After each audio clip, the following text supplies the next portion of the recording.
श्रीकृष्णाय वयं नमः। वसुदेवसुतं देवं कंसचाणूरमर्दनं देवकी परमानन्दं कृष्णं वन्दे जगद्गुरुं। करारविन्दे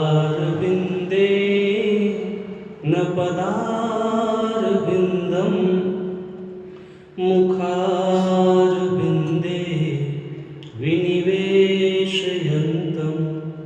वटस्य पत्रस्य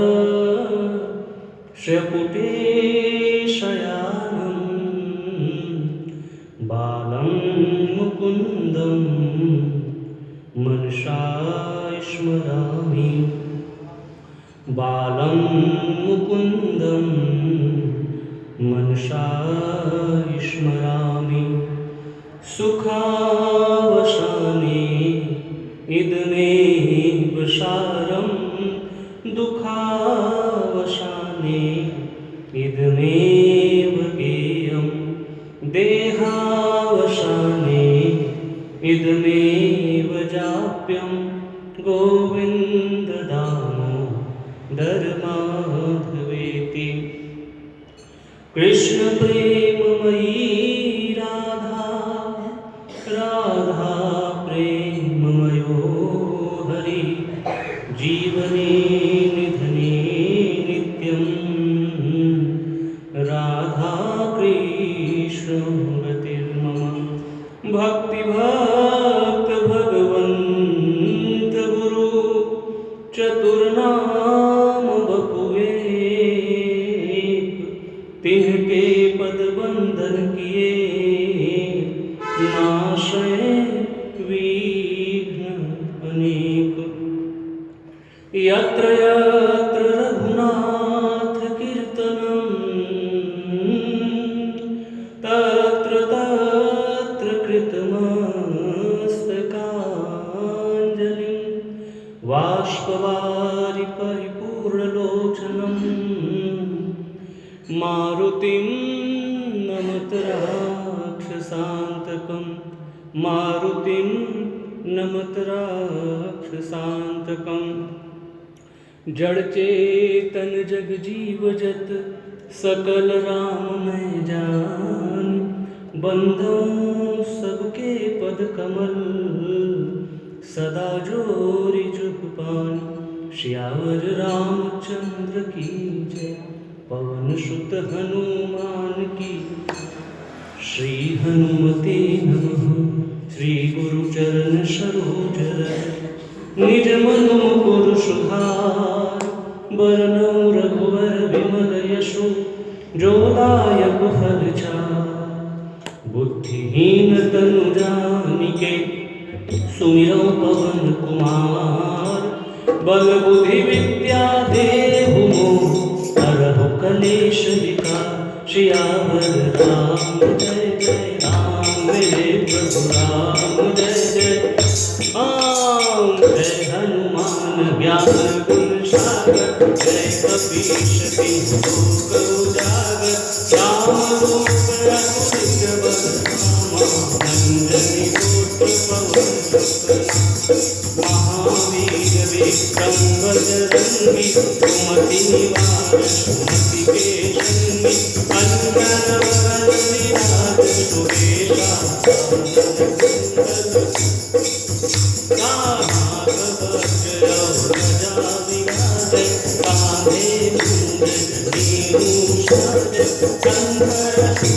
केशरी नंदन तेज प्रताप महाजगुनीयति राम काज करिबे को आतुर। भक्त कृष्ण सुनिबे को रसिया राम लखन सीता।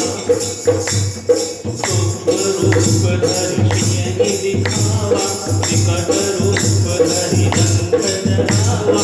भीम रूप धरि असुर संहारे रामचंद्र जी के काज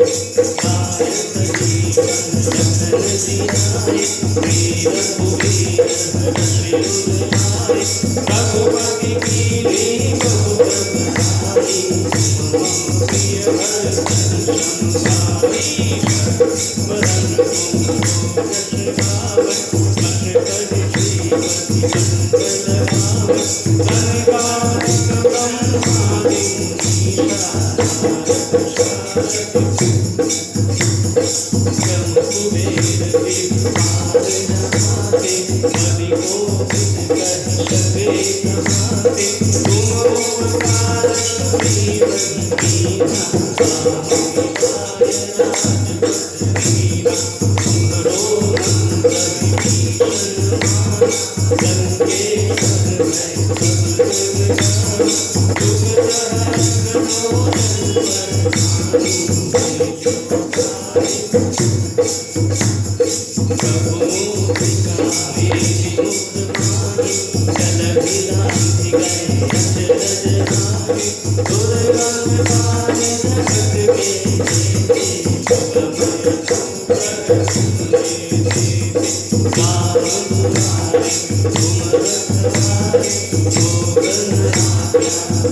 बोलिए पवन पुत्र श्री हनुमान जी महाराज की, सियावर रामचंद्र भगवान की जय।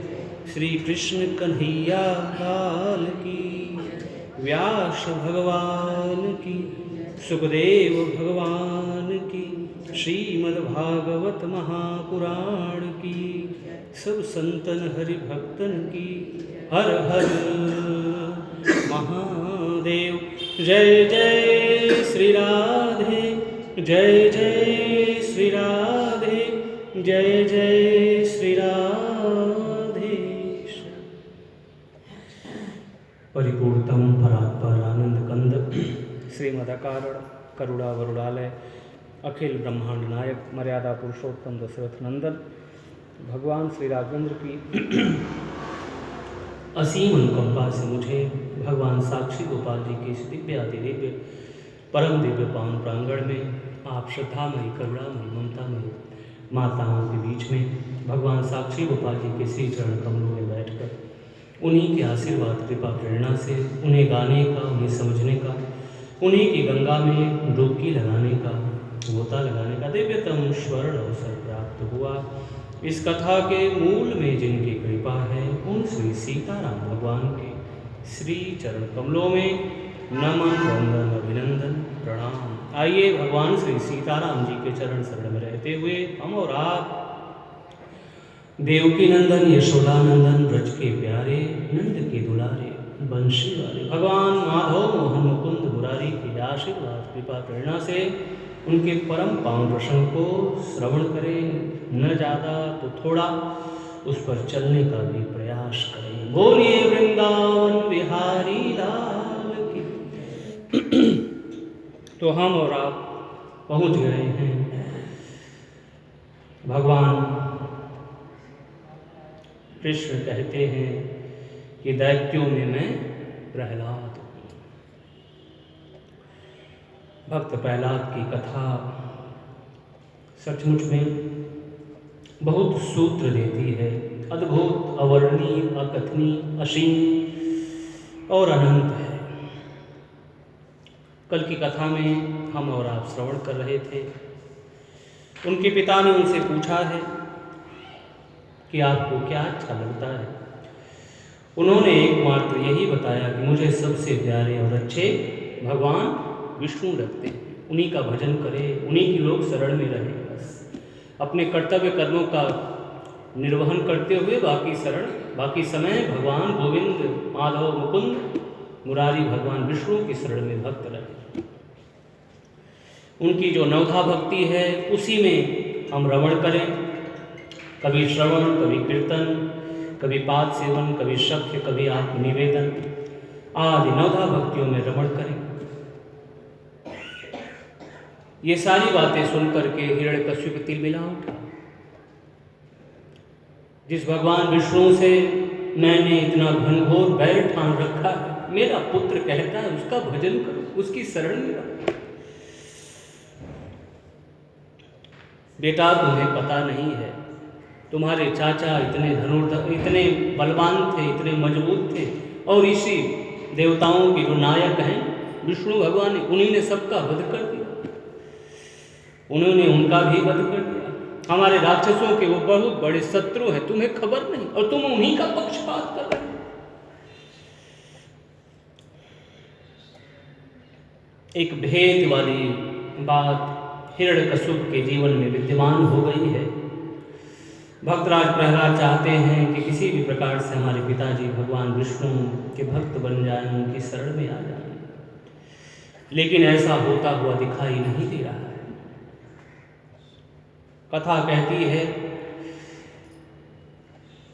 कि भक्तराज प्रहलाद को मारने का कई प्रकार से हिरण्यकश्यप ने कहा, इसको किसी भी प्रकार से मार डालो। महान विषधर सर्पों से कटवाया है, मतवाले हाथी से कुचलवाया है, समुद्र में कभी डाल दिया गया, कभी विशेष आंधियों के झोंकों में डाल दिया गया, कभी पहाड़ों पर से गिराया गया, लेकिन उसका दिया जले तूफान में, जिसके रक्षक भगवान।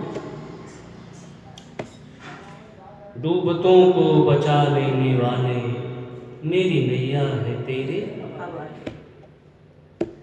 लाख अपनों को हमने पुकारा, सबके सब कर गए हैं, अब तो कोई न देता दिखाई।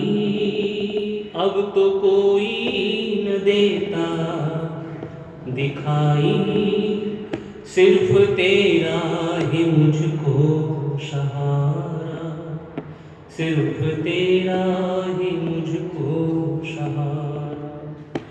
तो भगवान विष्णु की शरण में है भक्तराज प्रहलाद। जाको राखे साइया मार सके न कोई, बाल न बांका कर सके जो जग बैरी होए। ये सारी बातें जो हिरण्यकशिप की हैं वो हम सबके भी जीवन में आ जाती हैं। किसी भी चीज वस्तु को हम पा लेते हैं, भगवान ने कृपा कर दिया तो हम भी अपने को पता नहीं क्या से क्या समझने लगते हैं, हम भूलने लगते हैं उस ईश्वर को। वो ईश्वर क्या है, वो क्या है ईश्वर? सब कुछ बस यही है, यही संसार की जो चकाचौंध है, हम और आप भी उस ईश्वर को पीछे करने लगते हैं। ये कुछ चीजें अपने आप आने लगती है। भगवान हम सबकी बुद्धि को सदैव ठीक रखे, हम सदैव सदमार्गगामी बने, हम दूसरों को कुछ समझते नहीं। ये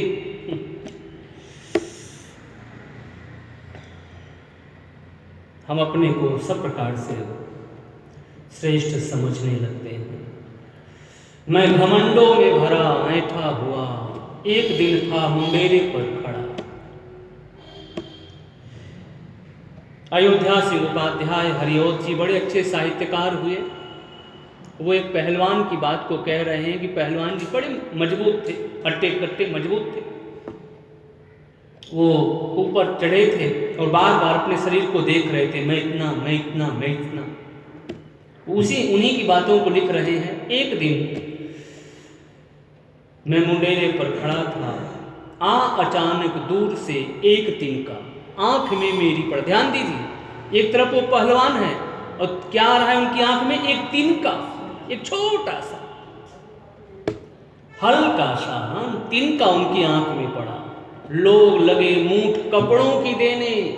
लोग देने लगते हैं ना गर्म कपड़े की, आंख में कुछ पड़ जाए, लोग लगे। और पहलवान जी बड़े छटपटा रहे, अरे कैसे भी निकल जाए, कैसे भी निकल जाए।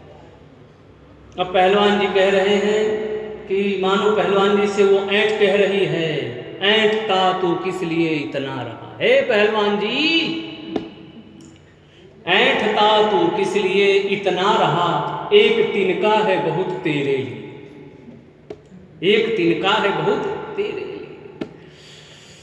क्यों करता है गुरूर अपने आप पर इतना, क्यों करता है गुरूर अपने आप पर इतना। तू तो परछाई है मेरे यार की, तू तो परछाई है मेरे गोविंद की, मेरे गोविंद की परछाई। लेकिन फिर भी हम भटक जाते हैं। भगवान सदैव हम सबकी बुद्धि को ठीक रखें, प्रिय भक्तों, सदैव ठीक रखें।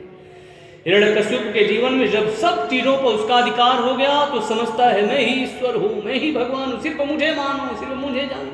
भगवान विष्णु कुछ नहीं है। लेकिन उनके जो पुत्र भक्तराज प्रहलाद हैं उन्हें कहते हैं नहीं नहीं पिताजी, वो सबसे श्रेष्ठ भगवान विष्णु हैं। मानो भगवान आए हैं। उस 5 वर्ष के बालक में विशेष कृपा भगवान विष्णु की हुई है। तू ठीक है, सब प्रकार से श्रेष्ठ है, लेकिन तुझसे भी जो श्रेष्ठ है उसकी शरण में तू रह, तू आ, क्यों नहीं आता। लेकिन उस समय यही नियम है, ऐसा हो जाता है कि हम किसी को और कुछ समझते ही नहीं, जो है हम वो मैं ही, और कोई कुछ। ये सब भगवान सबकी बुद्धि को ठीक रखें। लेकिन फिर समझना चाहिए कि सदा ना रहा है, सदा ना रहेगा ये जमाना किसी का। कितने आए कितने चले गए, कितने न महीपतिमान हुए, अब कौन कहाँ। कुछ ध्यान तो करो, अब कौन कहाँ है। लेकिन फिर भी कुछ न कुछ बातें हमारे आपके जीवन में आ जाती हैं। हम अपने को भगवान रक्षा करें, प्रिय भक्त। तो हिरण्यकशिप ने सब चीजों पर अधिकार कर लिया है। वो अपने को कुछ का कुछ समझने लगा है, जो कि वो कुछ नहीं है। एक बार देवताओं के भी मन में ये हुआ कि हमारे समान कौन है। भगवान ने देखा ये तो हमारे सतोगुणी वाले लोग हैं, इनके जीवन में ये अभिमान ठीक नहीं है, क्योंकि ये मेरे अपने हैं। और जो मेरे अपने हैं उनके लिए भगवान हमेशा बड़े तत्पर रहते हैं, बड़े सजग रहते हैं। ताते करहिं कृपा निधि दूरी, सेवक परमम तायति भूरी। ताते करहिं, सेवक के ऊपर बड़ी कृपा है, तुरंत भगवान उसे दूर करने के लिए कोई न कोई कौतुक खेल करने लगते हैं। भगवान एक दूसरे रूप में आए, देवताओं से बोले अच्छा ठीक है, आप सब तो भाई बड़े श्रेष्ठ हैं, बलवान हैं, अच्छा मैं ये तिनका रख दे रहा हूँ, इसको आप लोग उड़ा दो, जला दो, जिसके पास जो शक्ति है, वरुण देव है, इसको बहा दे, आप लोग कर दो, यही बस कर दो, मैं समझ जाऊँ कि आप लोग वाकई में मजबूत हैं, बलवान हैं। अब पवन देवता आए, लगे फूंक मारने, लेकिन वो जो तिनका है अपनी जगह छोड़ ही नहीं रहा है, परेशान हो गए फूंक मारते मारते। उसके बाद वरुण देव आए, अब वो जल की धारा बहा दिए, लेकिन वो तिनका अपने स्थान पर है। अग्निदेव आए, बहुत जलाने का प्रयास किया, अंत में सब समझ गए कि भगवान ही आए हैं और सब प्रभु के चरण शरण में गए। उन्होंने कहा प्रभु हमें माफ कर दीजिए, हम भटक गए थे। तो ये बातें आने लगती हैं प्रिय भक्तों। क्षुद्र नदी भरी चली तुराई, जस थोरेउ धन खलई तराई। पूरी संपदा किसके पास है? भगवान विष्णु ही उसके स्वामी हैं, बाकी सब अधूरे। सीधी सी बात है, सब अधूरे हैं साहब। किसी के पास कितनी भी संपदा हो, लेकिन वो पूरा है? लक्ष्मी माता किसी के पास रही है? आज यहाँ तो कल वहाँ, क्योंकि वो जानती है ना, यही चीजें जब आने लगती है तो लक्ष्मी माता कहते हैं आपके अंदर वो चीज है ही नहीं, मैं क्या रुकूं आपके पास, आप सद्गुणों से भटक रहे हो। जब तक सद्गुण था तब तक तो मैं रही, लेकिन अब आप फिर दुर्गुणों की तरफ जा रहे हो। मुझे ऐसे लोग पसंद नहीं, मैं फिर उसके पास जाऊंगी जहां सद्गुण है। जिमि सरिता सागर मह जाई, जिमि सरिता सागर मह जाई, यद्यपि ताहि कामना नाहि, तिमि सुख संपत्ति बिनहि बुलाए, धर्मशील पहि जाहि शुभाए। हाँ, धर्मशील पहि जाहि शुभाए। तो जो भी भटकेगा, सीधा सा अर्थ यही है, उसे गिरना है। अगर वो संभल जाए उसी स्थिति में रह करके अपने को संभाले रहे तो वो स्थिति बराबर बनी रहती है। अगर वो भटकता है तो वो चीजें छीन लेते हैं भगवान, कोई भी हो, कैसा भी हो। तो यहाँ पर भी हिरण्यकश्यप का अत्याचार जो है वो बढ़ता गया। देवता बड़े परेशान हो गए। देवताओं को आश्वस्त करते हुए, ढांढस देते हुए भगवान आकाशवाणी किए, आप लोग घबराओ मत। कोई भी व्यक्ति जब धर्म से, गाय से, विप्र से, भगवान से और जो कुछ भी सत्कर्म है उनसे जब द्रोह करने लगता है ना, तो उसके विकास का क्रम शुरू हो जाता है। इसलिए आप लोग निश्चिंत रहिए, इसका जो बालक होगा उसी के माध्यम से इसकी मृत्यु होगी। आप लोग निश्चिंत होकर के अपने अपने लोक को जाइए। सारे देवता अपने लोक को गए। फिर कथा कहती है, उसके बाद बहुत प्रयास किया है प्रिय भक्तों, भक्तराज प्रहलाद को मारने के लिए, कभी काल कोठरी में उसने डाल दिया, क्या नहीं किया है। लेकिन इस प्रसंग के माध्यम से यही हम भक्तों को दर्शन मिलता है, सूत्र मिलता है कि जो हरि शरण में है वो हमेशा ही किनारे है, वो हमेशा ही किनारे, उसे कोई क्या डुबोएगा जो हरि शरण में है। और हरि शरण वही, ये सब बहुत श्रेष्ठ भक्त हैं, बहुत श्रेष्ठ, जिसे हम और आप कहें नाहं वेदैन तपसा न दानेन चेज्या, शक्य अहमेवं विदो अर्जुन ज्ञातुम द्रष्टुम च तत्वेन प्रवेष्टुम च पर। ये बहुत अनन्य भक्त हैं, ये सभी ध्रुव जी महाराज, प्रहलाद जी महाराज, जड़ भरत जी महाराज, ये सब बहुत श्रेष्ठ भक्त हुए। इसलिए हर क्षण हर पल भगवान इनकी रक्षा में खड़े हैं। कुछ भी वो लगता हमें और आपको जरूर है कि उनको कष्ट हो रहा है, लेकिन उनके सारे कष्टों को भगवान ले लेते हैं, खींच लेते हैं। तो कई प्रकार से प्रिय भक्तों, एक कथा तो बड़ी प्यारी आती है। कहते हैं कि हिरण्यकश्यप ने बहुत बार प्रयास किया कि अपने पुत्र का वध कर दूं। अपनी तरफ से वो मारता नहीं, लेकिन वो सैनिकों को आदेश कर देता है कि मेरे पुत्र को मारो। पुत्र के प्रति उसका भी वात्सल्य झलकता है। मुझे तो यही बात समझ में आई, लास्ट स्थिति आती है तब वो कहता है कि मैं इसको अब अपने हाथों मारूंगा। मानो कहीं न कहीं उसका पुत्र वात्सल्य छिपा हुआ है, दिखाई पड़ रहा है। फिर आगे कथा कहती है कि एक बार जब बार बार कभी सांपों से डसवाए, कभी पहाड़ों से गिराए, लेकिन जब इनकी मृत्यु न हुई तो इतना हैरान होता हुआ देख करके उसके जो सैनिक थे उन्होंने कहा, भगवान आपको पता नहीं है लेकिन हम आपको बताएं, जब आप कहते हैं कि मेरे पुत्र को ले जाओ पहाड़ पर से गिरा दो ना, तो आपको पता है ये जो महारानी जी हैं ये उन लोगों को कुछ दे देती हैं और कहती है देखो भैया मेरे लाला को गिराना मत, ये लो और कह देना महाराज से, महाराज पूछे गिरा दिया, बोल देना हाँ गिरा दिया, तो उनको गिराना मत। तो महाराज इसीलिए ये बच जाता है। अच्छा ऐसी बात है, तो ठीक है। अब महारानी कयाधु को, प्रहलाद जी महाराज को दरबार में वैद्यराज जी के माध्यम से हलाहल जहर मंगाया जाता है। जब हलाहल जहर मंगाया गया, अब भक्तराज प्रहलाद के ऊपर वो चिढ़ा हुआ तो है, उनसे द्वेष तो करता ही है और वो चाहता है किसी प्रकार से नष्ट हो जाए। तो उसने अपनी रानी कयाधु से कहा इसको पिलाओ ये जहर।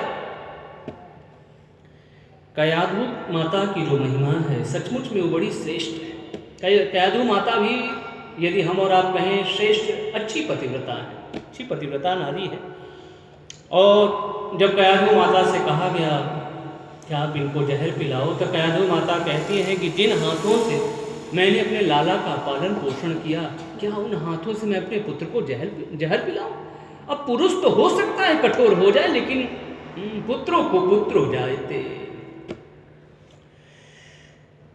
सांसारिक बातों को लेकर के हम भटक सकते हैं, लेकिन माँ तो माँ है, माँ तो माँ है। पुत्रों को पुत्र हो जाते क्वचिदपि, लेकिन माता कुमाता न भवति।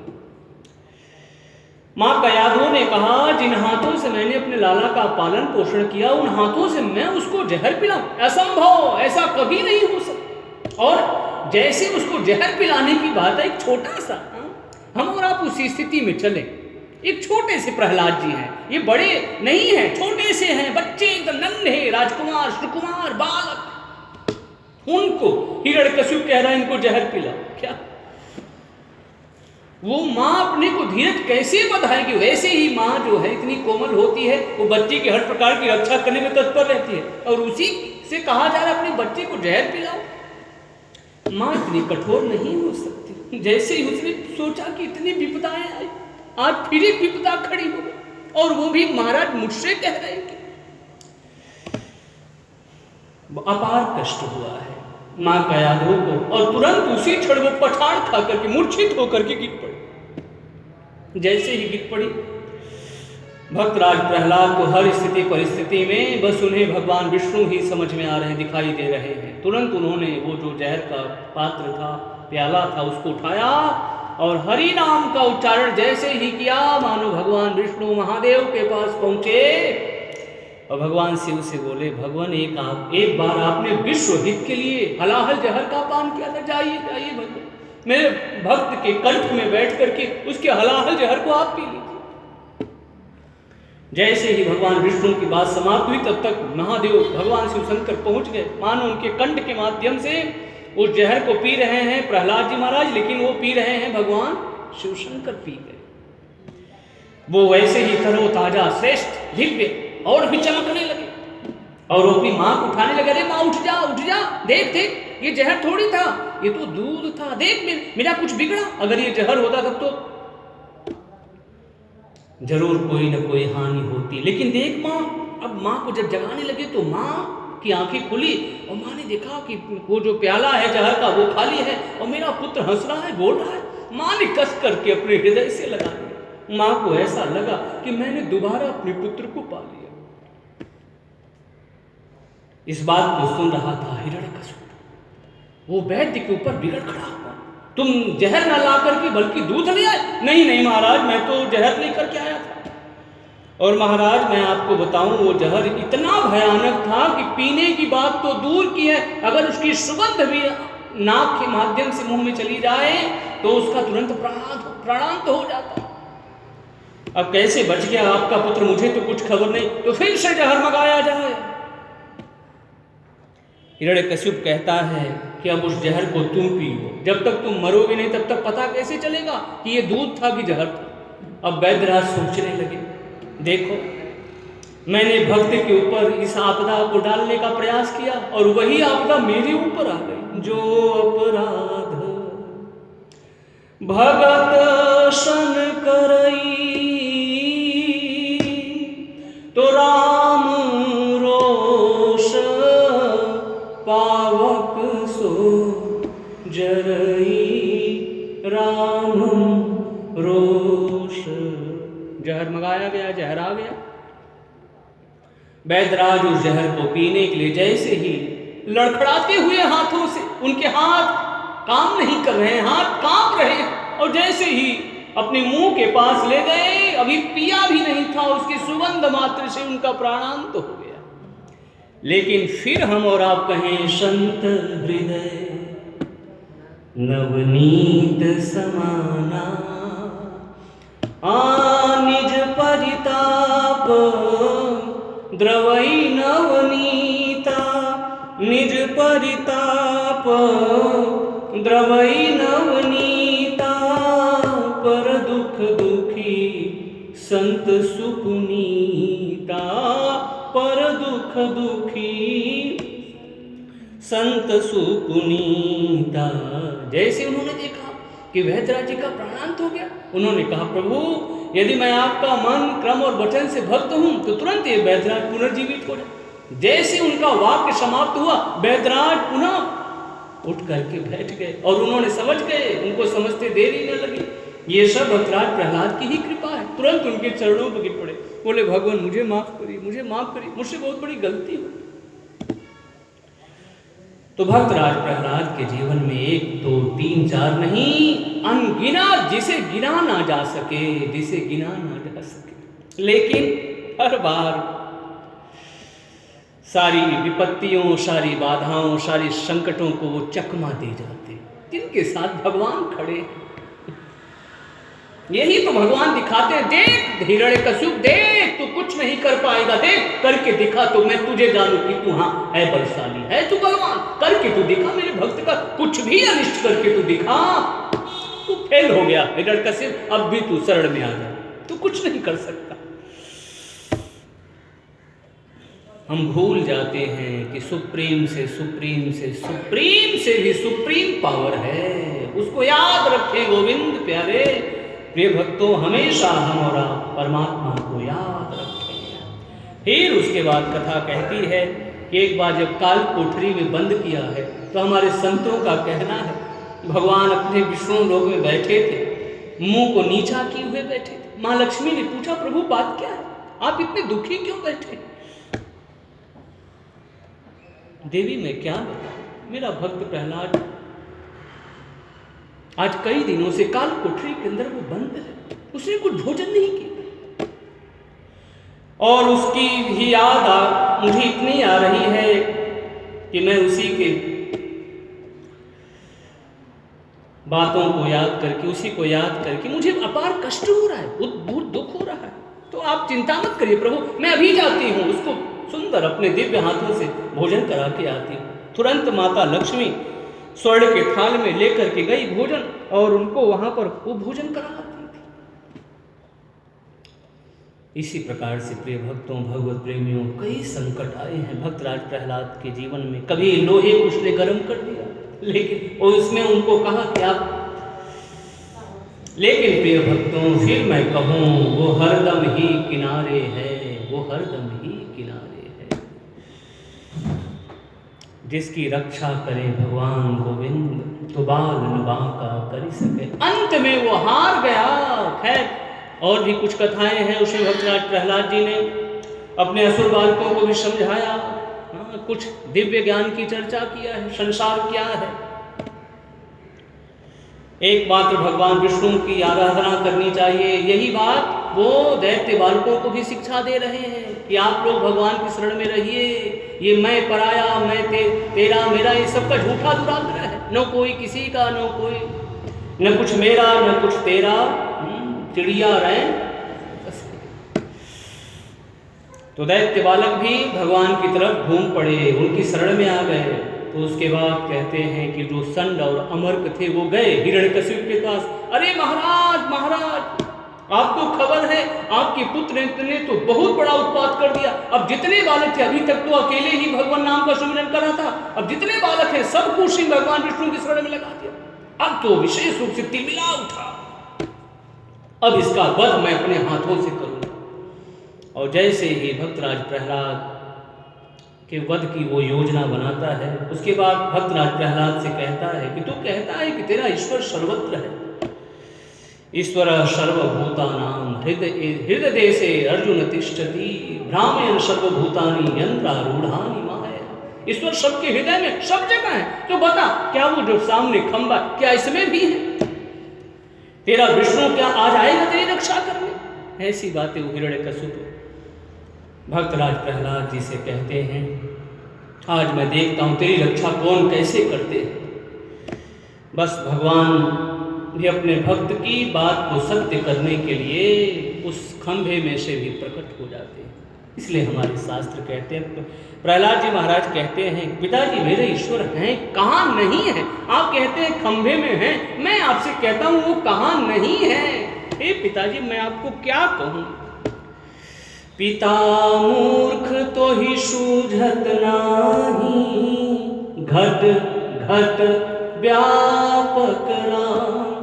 तुझ में मुझ में खड्ग खंभ में, घट घट व्यापक राम राम राम। तो आगे क्रोधित होता है और जा करके अपने सिंहासन पर से कूद पड़ता है। जब व्यक्ति विशेष क्रोधित होता है तो क्या करता है, वो क्या कर रहा है उसको स्वयं भी खबर नहीं होती। अब आप बहुत क्रोधित, यानी जिसे कहें सब कुछ करके जब हार गया, तब उसके अंत में ये हुआ कि अब मैं देखता हूं कि ये कहता है सर्वत्र है इसके भगवान विष्णु, मैं देखूं तो सही क्या इस खंभे में भी। और बहुत जोरों से उसने मुष्टिका का प्रहार किया। जैसे ही प्रहार किया उसमें इतना भीषण आवाज हुआ कि मालूम पड़ा कि जैसे प्रलय काल की वेला आ गई। चारों तरफ एक भीषण ध्वनि सभी को सुनाई पड़ी और उसमें से भगवान नरसिंह का प्राकट्य हुआ। बोलिए नरसिंह भगवान की। जैसे हिरण्यकशिपु देखने लगा, अरे ये कौन है? ये तो ना तो नर में ही दिखाई दे रहे हैं ना तो पशु में दिखाई, लेकिन नरसिंह के रूप में कौन आ गए? लगता है ये विष्णु की ही चाल है, ये विष्णु भगवान ही आए हैं इसी रूप में, मुझे मारने के लिए आए, वही हूं। तुरंत वो सारी चीजें लेकर के तत्पर होता है भगवान विष्णु से लड़ने के लिए। जैसे किसी छोटे से या बड़े से सर्प से, जैसे गरुड़ भगवान खेले, ऐसे ही नाटक में वैसे भगवान उसके साथ खेले। और फिर उसके बाद भगवान उसे ले गए, जो उसकी देवड़ी थी उसी पर बिठा करके अपनी जांघ पर बिठाए और वही उसको मानो दिखाने लगे, बताने लगे। देख हिरण्यकशिपु, ना इस समय दिन है न रात है, तू गोधूली वेला में मारा जा रहा है। ना तो तू नर के द्वारा मारा जा रहा है, ना तो असुर के द्वारा, पशु के द्वारा, बल्कि जो नर भी हैं, सिंह भी हैं। और इस प्रकार से ना तो तू अस्त्र से मारा जा रहा है, ना तो शस्त्र से। अब अगर एक बात हम और आप आपस में कहें, सचमुच में बड़े हंसने की बात है। जो राक्षस इतना बलवान और उसे नखों के माध्यम से नख से मरना भी कोई मरना है। हाँ, और हम विचार करें नख से भी, लोग कह रहे हैं नख से, लोग अगर किसी से कहा जाए नख से मर गए तो कोई कहेंगे क्या बात आप करें, कोई नख से भी मर सकता है। लेकिन देखिए कि भगवान के जो नख थे वही आयुध के रूप में भगवान उसको फाड़ दिया अपनी जांघ पर बिठा करके। उसने कहा था ना कि मैं नीचे भी न मरूं ऊपर भी न मरूं, तो भगवान ने अपनी जांघ पर बिठा करके उसको फाड़ दिया। सारे देवता ऊपर से भगवान नरसिंह के ऊपर पुष्पों की वर्षा करने लगे और कहने लगे नरसिंह भगवान की जय, नरसिंह भगवान की। तो सब लोग अलग अलग प्रकार से, ब्रह्मा जी, सिद्ध, चारण, गंधर्व, किन्नर, भगवान के पार्षद, सब अलग अलग प्रकार से भगवान हिरण्यकशिपु की वंदना करते हैं और भगवान की जय जयकार करते हैं। भगवान का ये भयानक रूप सचमुच में बड़ा अद्भुत और बड़ा ही दुर्लभ है। तो भगवान इतने क्रोधित हैं, अभी भी उनकी जो सांसें हैं जिसे कहिए वो चल रही है, कोई किसी को उनके पास जाने की हिम्मत नहीं पड़ रही। भगवान ब्रह्मा जी ने लक्ष्मी माता से कहा, माँ आप ही जाइए, भगवान विष्णु थोड़ा इस रूप में आए हैं, उनको शांत कराइए। लक्ष्मी माता थोड़ा आगे बढ़ी, उन्होंने देखा रे इतना भयानक रूप, वो पीछे हो गए। नहीं नहीं प्रभु, मैंने तो इतना भयानक रूप प्रभु का भी कभी इसके पहले मैंने कभी नहीं देखा। अब उसके बाद ब्रह्मा जी ने देखा कि कोई भी आगे बढ़ने को तत्पर नहीं है, तो छोटे से नन्हे से वाला प्रहलाद जी से कहा, बेटा ये तेरे ही कारण इस तरह से तुम्हारे पिता को मारने से इतने क्रुद्ध हुए, जा बेटा अपने भगवान को याद कर और भगवान की शरण में जा और उन्हें शांत कर। प्रहलाद जी महाराज जैसे ही विष्णु नरसिंह भगवान के पास पहुँचे, तुरंत साष्टांग लेट। नरसिंह भगवान ने देखा, अरे छोटा सा बालक मेरे सामने, और वो साष्टांग दंडवत प्रणाम कर रहा है। तुरंत उसको उठा लिया और अपनी जांघ पर बिठा लिया और पुचकारने लगे। वो एक बड़ा प्यारा, हम और आप कभी फोटो में देखें चित्र आता है ना, जीभ निकली हुई भगवान की चाट रहे हैं, और उनकी अच्छे प्रकार से उनका मानव दिव्य रूप से उनका लाड प्यार दुलार करने लगे। और जैसे अपना कर कमल, भगवान का जो कर कमल है बड़ा पाप नाशक है, अभी भी मानो कुछ अशुभ शेष रह गए थे, तो जैसे ही भगवान ने अपना कर कमल रखा प्रहलाद जी के ऊपर, सारे अशुभ झड़ गए और एकदम निर्मल।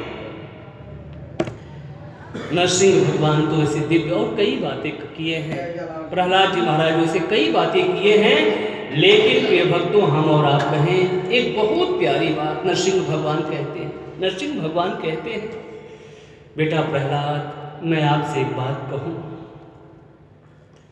मुझे सचमुच में तुम्हारे पास आने में बहुत देरी हो गई, मुझे माफ़ करना बेटा, मुझे माफ़ कर। ये भगवान की दयालुता कृपालुता नहीं तो फिर क्या है। तो गीधय घम खग आमीश भोगी, गति दीनी जो जाचत जोगी। और आगे फिर कथा कहती है कि भगवान ब्रह्मा जी सबको संतुष्ट करके नरसिंह भगवान ने ढेरों आशीर्वाद देकर भक्तराज प्रहलाद को भगवान अपने लोक को गए, सारे देवता अपने अपने लोक को गए। उसके बाद ब्रह्मा जी शुक्राचार्य भगवान के साथ महाराज प्रहलाद का राज्याभिषेक कर दिए। बोलिए भक्त और भगवान की। तो अमृत है हरि नाम जगत में, अमृत है हरि नाम जगत में, इसे छोड़ विषय विष पीना, क्या हरि नाम नहीं तो पीना, क्या हरि नाम नहीं तो। अमृत है हरि नाम जगत में, अमृत है हरि, इसे छोड़ विषय विष पीना, क्या हरि नाम नहीं तो पीना, क्या हरि नाम नहीं तो। काल सदा अपनी रस बोले, ना जाने कब सिर चढ़ बोले, काल सदा अपनी रस बोले, ना जाने कब सिर चढ़ बोले। हरि का नाम जपो निशिवासर, हरि का नाम जप, हरि का नाम जपो निशिवासर, हरि का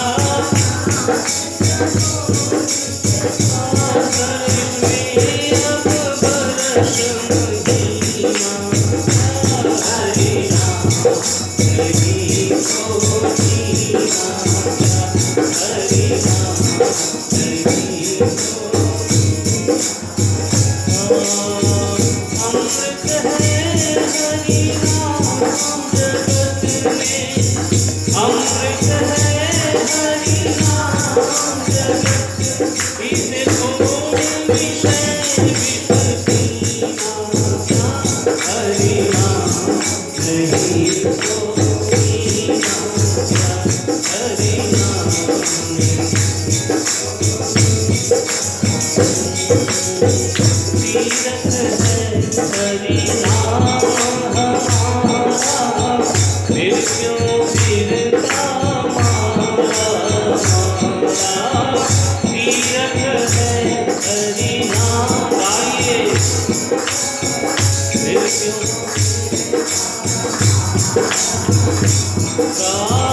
तीरथ है हरि नाम हमारा, फिर क्यों फिरता मारा, तीरथ है हरि नाम।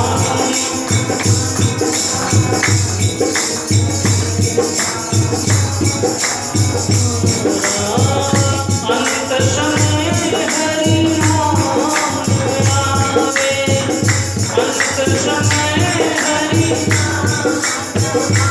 वे तो काशी और मदीना, क्या हरि नाम नहीं तो दीना, हरि नाम नहीं तो। अमृत है हरि नाम जगत में, अमृत है हरि,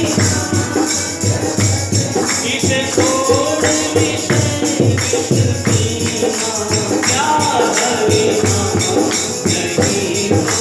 नहीं तो दीना, क्या हरि नाम।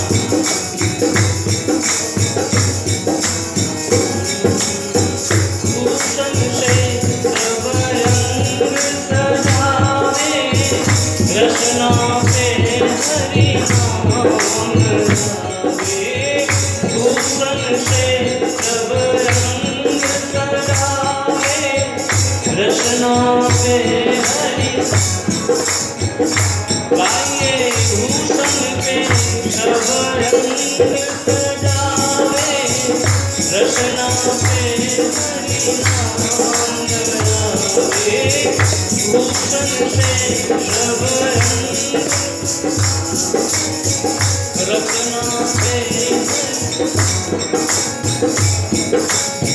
देह बड़ी रह जाए यहीं पर, देह बड़ी रह जाए यहीं, फिर सुंदर और मदीना, क्या हरि नाम नहीं तो, क्या हरि नाम नहीं। अमृत है हरि नाम जगत में, अमृत है हरि नाम, इसे छोड़ विषय विष पीना, क्या हरि नाम नहीं तो दीना, हरि नाम नहीं, क्या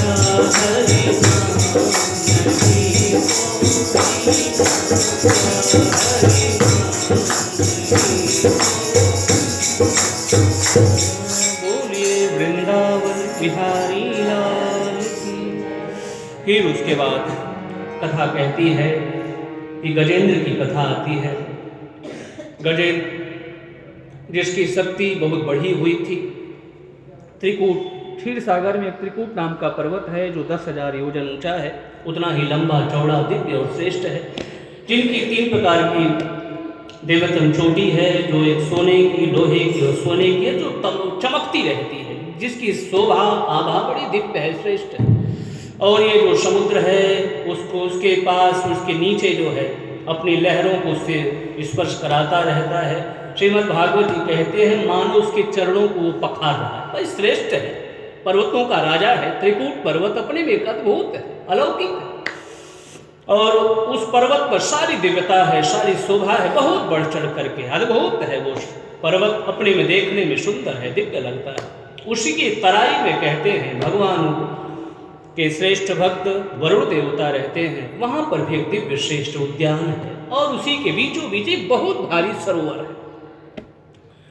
श्रीमद् भागवत जी कहते हैं उसमें सारे प्रकार के वृक्षों का वर्णन कर रहे हैं। कटहल है, बेर है, महुआ है, शकुआ शाख है, और नींबू है, और बहुत सारे मंदार है, वृक्ष है, कई प्रकार के वृक्ष हैं, यानी जिसे हम कहें ढेरों वृक्ष हैं।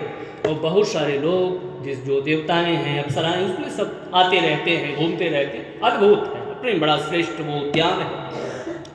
उसी उद्यान में कहते हैं कि एक गजेंद्र है जो हाथियों का सरदार है, जो उनका राजा है, जिसके गंड स्थल से मद टपकता रहता है और भौरे उसको पाने के लिए, उसको पीने के लिए, उसको अगल बगल उसके मंडराया करते रहते हैं। कई हथिनियों का वो सरदार है, हाथी इत्यादि सब उसके पीछे रहते हैं। वो गजेंद्र है, गजों में जो इंद्र है, गजों में जो श्रेष्ठ है।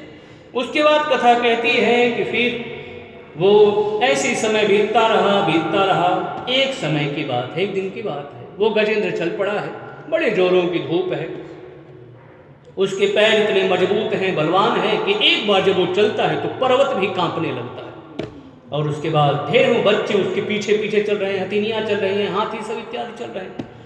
और उसके बाद चलते चलते अचानक में उससे प्यास हो आई। खैर, यहाँ पर भी हम और आप वही बात कहें, गजेंद्र के जीवन में वही बात लागू एकदम जिसे कहें सटीक बैठती है। किसी को कुछ समझ नहीं रहा है। बांस, कीचक, ये बेंत इत्यादि के जो वृक्ष हैं उनको मसलता हुआ वो मनमानी कर रहा।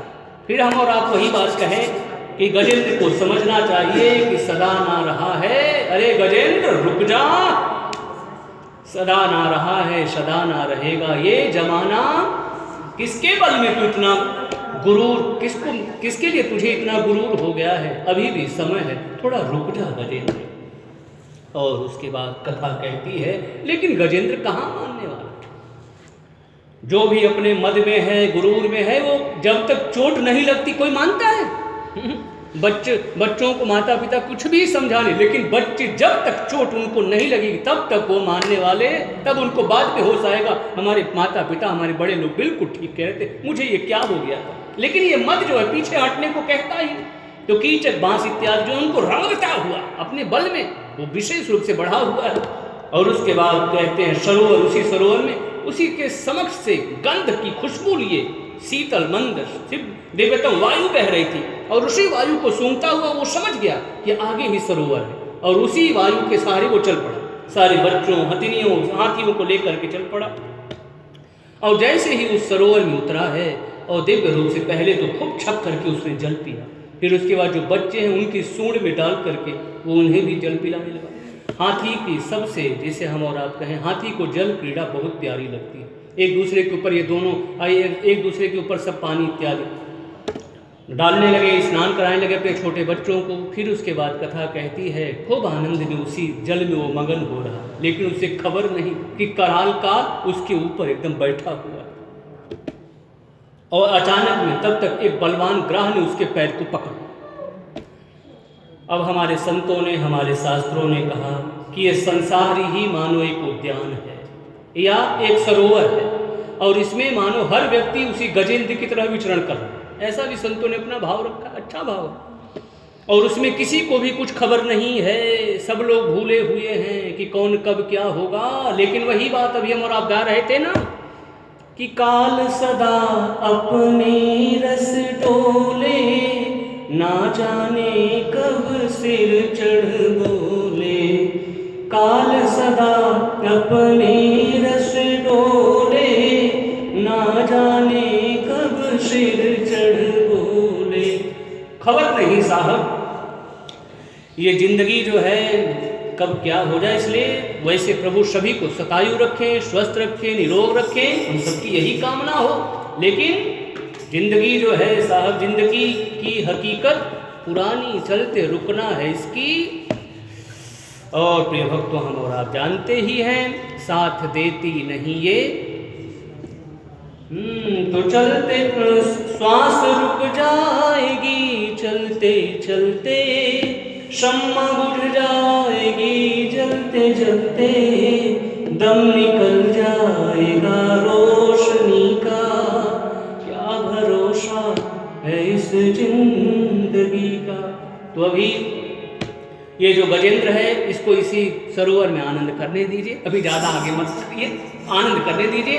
और भगवान विष्णु की शरण में हम और आप बने रहें। भगवान विष्णु हम सभी भक्तों का सब प्रकार से मंगल करें, कल्याण करें। इसी मंगलमय वाक्यों के साथ वाणी को विराम गाइए। श्री राम जय राम जय जय राम, श्री राम जय राम जय जय राम, श्री राम जय राम जय जय राम, श्री राम जय राम जय जय राम। जय जय विघ्न हरण हनुमान, जय जय विघ्न हरण हनुमान, जय जय विघ्न हरण हनुमान, जय जय विघ्न हनुमान। बोलिए श्री हनुमान महाराज की, सियावर रामचंद्र भगवान की, श्री कृष्ण कन्हैया लाल की जय। सभी देवी देवताओं की जय। हर हर जय जय श्री राधे, जय